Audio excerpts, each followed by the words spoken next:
جس طرح سے اب جانور کی قربانی ہے، اب قرآن پاک میں تو آتا ہے کہ جس پر اللہ کا نام نہ لیا گیا ہو اسے نہ کھانا، اوپنلی کہا گیا۔ یہاں بھی جس طرح کھلانے سے پہلے تو آپ جانور ذبح کر رہے ہیں نا، اور پھر وہ بھی اللہ کا نام پہ ذبح کر کے کرتے ہیں۔ لیکن بعض اوقات جب یہ بزرگان دین کے نام پر بکرا دیا جاتا ہے، اور بکرے کا کہا جاتا ہے کہ یہ داتا صاحب کے نام کا بکرا ہے، یہ غوث پاک کے نام کا بکرا ہے، تو اس چیز کو کیسے آپ ایکسپلین کریں؟ دیکھیں، قرآن پاک میں یہ بیان ضرور کیا گیا ہے کہ جس پر اللہ کا نام نہ لیا گیا ہو، اللہ کے علاوہ کسی کا نام لیا گیا ہو۔ اصل میں یہ والا جو سوال ہے، بعض اوقات اس کو اس طرح پیش کر دیا جاتا ہے کہ جیسے کسی بزرگ کی طرف جانور کی نسبت کی تو وہ شرک میں پڑ گیا۔ شرک کہتے یہ ہیں اللہ کی ذات و صفات میں اللہ جیسا کسی اور کو جاننا، یہ شرک ہے۔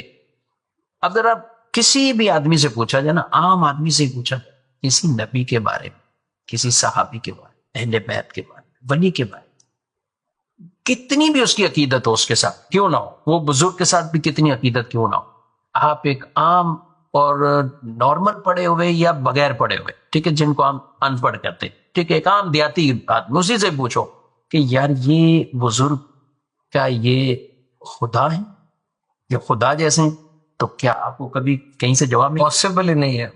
وہ کسی کا فصل پہ کاٹ رہا ہوگا اور وہ صحیح طرح اردو بھی نہیں بول سکے گا، یہ نہیں کہے گا، یہ نہیں کہے گا۔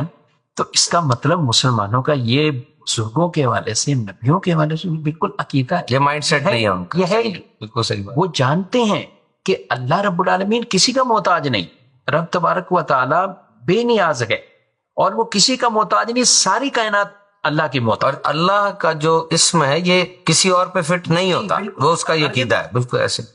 تو رب تبارک و تعالی کی ذات اور صفات میں کسی اور کو اللہ جیسا جاننا، تو یہ تو واضح طور پر شرک ہے۔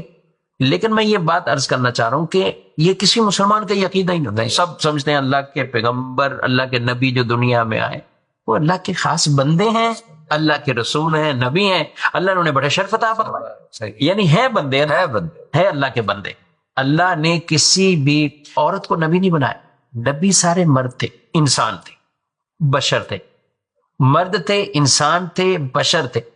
لیکن بشر پھر وہ میرے اور آپ جیسے ہم کہیں کہ مرتبے مقام میں بھی یہی تھے، ہرگز نہیں۔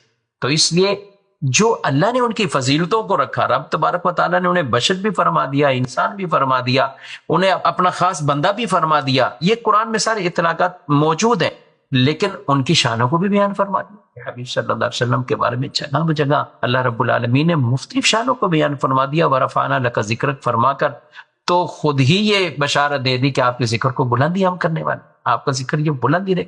تو یہ شانیں بھی ماننی چاہیے، لیکن ایک انبیاء کے حوالے سے جو ہمارا عقیدہ اور تصور، انسان تھے، مرد تھے، کسی بھی عورت کو نبوت نہیں ملی۔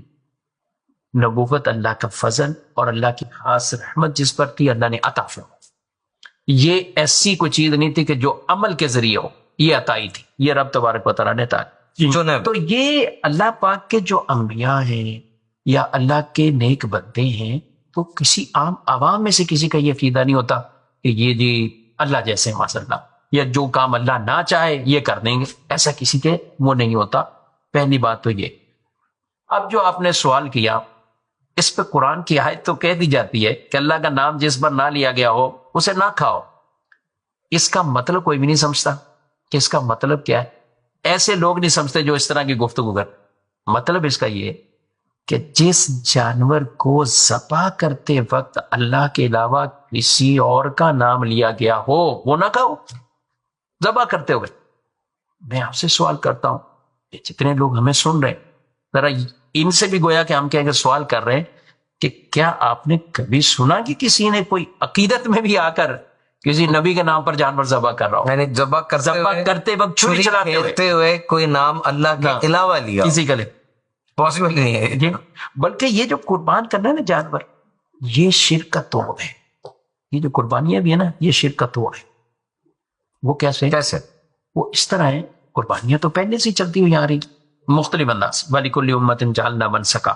اللہ فرماتا ہے کہ ہم نے ہر امت کے لیے قربانی کو رکھا، لِيَذْكُرُوا اسْمَ اللَّهِ عَلَىٰ مَا رَزَقَهُم مِّن بَهِيمَةِ الْأَنْعَامِ، جو ہم نے رزق دیا ان کو جانوروں میں سے، اس پر اللہ کا نام لیں اور انہیں ذبح کریں۔ یہ قربانیاں یہ پہلے سے چلتی ہوئی آ رہی، حضرت آدم علیہ السلام کے بیٹوں نے قربانیاں دی، پھر آگے یہ سلسلہ ہم حضرت ابراہیم علیہ السلام کی اس ادا کو ادا کرتے ہیں. ہمارے پیارے نبی صلی اللہ علیہ وسلم نے فرمایا سنت ابیکم ابراہیم، تمہارے والد ابراہیم کی یہ سنت ہے. اور ہر بال پر اجر دیگر ثواب بیان فرما دیے. پہلے جو مشرکین تھے وہ کچھ لوگ جانوروں کو ذبح کرتے تھے تو وہ اپنے ہی ان معبودوں کے نام پر، اللہ کے سوا جو انہوں نے معبود بنائے ہوئے تھے، بتوں کی کوئی پوجا کرتا ہے کچھ، جانوروں کو ان کے نام پہ ذبح کیا جاتا. تو اس کا توڑ یہ ہے کہ جانور کو جو ذبح کرنا ہے یہ ایسا عمل ہے کہ اس میں کسی کی شرکت ہے ہی نہیں، یہ اللہ کے نام پہ خالص اللہ کے نام. علماء نے یہاں بھی یہ بھی لکھا ہے کہ درود بھی نہ پڑے اس ٹائم، خالص عمل صرف اللہ رب العالمین، اللہ کا نام. اور ہم قربانی جو کرتے ہیں قرآن پاک میں کیا فرمایا؟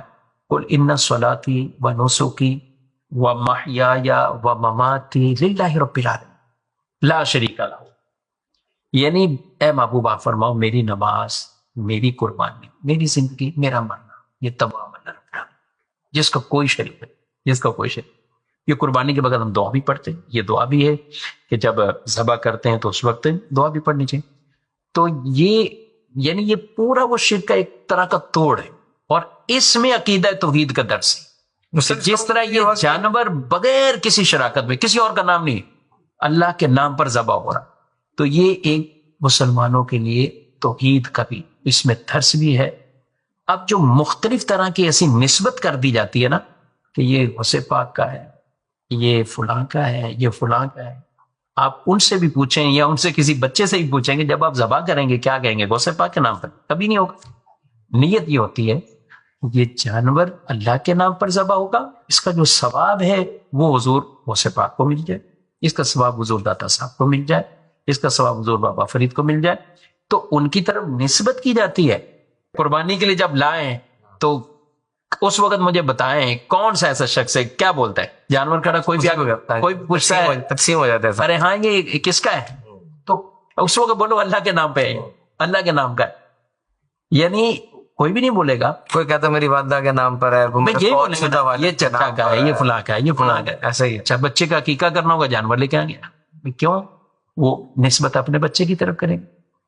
تو یہ جانور یہ جو زندہ کھڑا ہوا ہے اس کی نسبت کی جا رہی ہے، نہ کہ اس سے یہ مراد ہے کہ اس کو ذبح کرتے ہوئے یہ بہت بڑی علمی خیانت ہے. مطلقاً تمام جتنے بھی جانور ذبح ان کو اللہ پاک کے نام پر ہی ذبح کرنا، چاہے ہم شادی کے لیے جانور ذبح کر رہے ہیں یا کسی اور کے لیے. لیکن اس کو صرف ایک جانور کی کہیں نسبت کر دینا ولیمے کے لیے، عقیقے کے لیے، فلاں کی طرف سے، یہ طرف، اس کو مان اللہ مسلمانوں کو اسی بات پر شرک قرار دے دینا کتنی بڑی. شرک کوئی تھوڑی چیز، شرک کوئی کم گناہ نہیں. اور شرک کا ایسے خام کا کسی ایسے کو شرک کا کہہ دینا جو شرک میں مبتلا ہی نہیں. لیکن شرک ہم پھر بھی عرض کریں شرک بہت بڑا گناہ ہے، اتنا بڑا گناہ ہے کہ شرک یہ اللہ معاف نہیں کرے گا.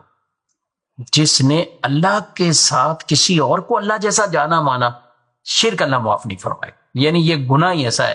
قرآن پاک میں اللہ نے واضح فرما رہا ہے ان اللہ لا یغفر ان یشرک بہ ویغفر ما دون ذلک لمن یشاء. اللہ شرک معاف نہیں کرے گا، شرک کے علاوہ جو چاہے گا معاف فرما دے. کوئی کبیرہ گناہ بھی ہوئے رب تعالیٰ جسے چاہے معاف فرما دے. لیکن شرک ایسا گناہ ہے یہ معاف نہیں فرمائے گا. جس کا دنیا سے جانا شرک پر ہوا، کفر پر ہوا، یہ اس کی چیزیں معاف نہیں. ہاں دنیا میں موقع ہے، دنیا میں موقع ہے. اگر کوئی کفر اور شرک سے بھی توبہ کرتا ہے تو توبہ اللہ نے ایسی نفیس شے بنائی ہے کہ کفر اور شرک کا گناہ بھی معاف فرما.